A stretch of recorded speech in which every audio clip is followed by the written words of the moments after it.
Mrs. Lavoie, Madame Lavoie, thank you very much for your testimony and for all your organization does for affordable housing in Canada. You state, and I noted in your submission, that Canada's gap between the price of homes and what people earn has doubled since 1987. Safe to say the bulk of that gap has occurred in the past 10 years, would you say?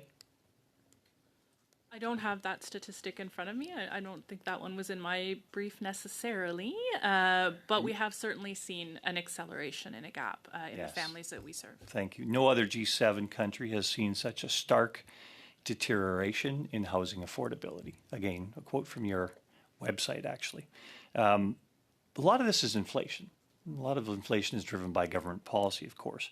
But as far as housing goes, inflation shows up in a few ways. There's the price of a house includes things like the mortgage costs, which historically are actually still pretty low compared to where we've been in the past, but higher than in the last couple of years. But then there's building costs, and those building costs include goods and labor. There's demand pull inflation and there's cost push inflation. But then there's the third one, which is the land. Which one of these factors, the goods, the labor, or the land, do you think are the ones that increase housing costs the most? In our experience, it's very market specific. So again, in our highest cost markets, that could be a matter of land. In the areas where if I may, I think the most journalists have come out and said, yes, it is land speculation that drives 30%, 35% now of the cost. But one of the other charges in there, of course, with land in civic areas is government charges.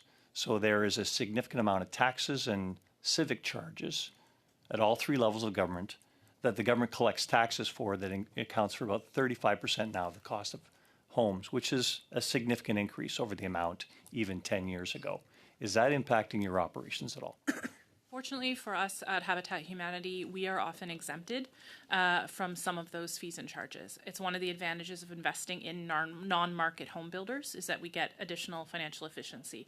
Certainly it is a challenge for our private market partners, and we, in our work that we do with them, can appreciate that it has become a growing challenge. And would you say that the places where you build your homes are in places where your competitors, builders, would be paying these 35% charges? Certainly. They're facing a lot of charges themselves. All right.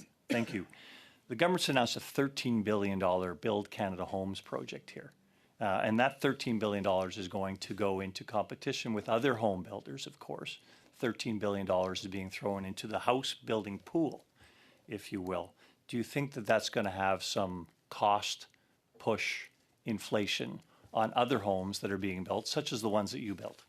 And I'm saying that there's only a limited amount of lumber and drywall and labor available for this effort. So I think if you can give me your comments, I'd appreciate it. Absolutely. Thank you so much. With Build Canada Homes and the investments that are being proposed at the moment, we are optimistic, cautiously optimistic, that the initial focus on non-market housing will help insulate somewhat from an initial inflationary push from that perspective.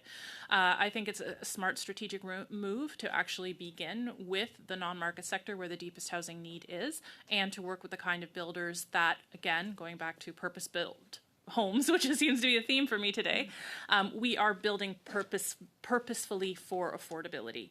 And not so much for at the whim of the broader market systems in the same way. Thank you. And as you know, most of the market housing being built up there is out of reach of most people.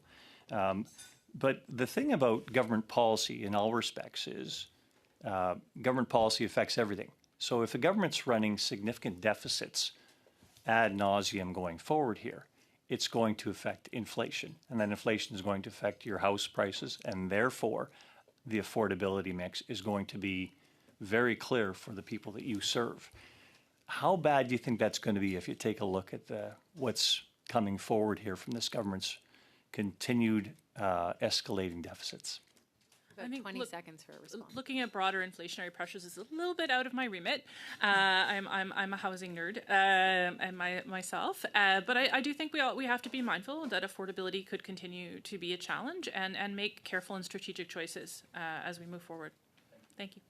Great, thank you.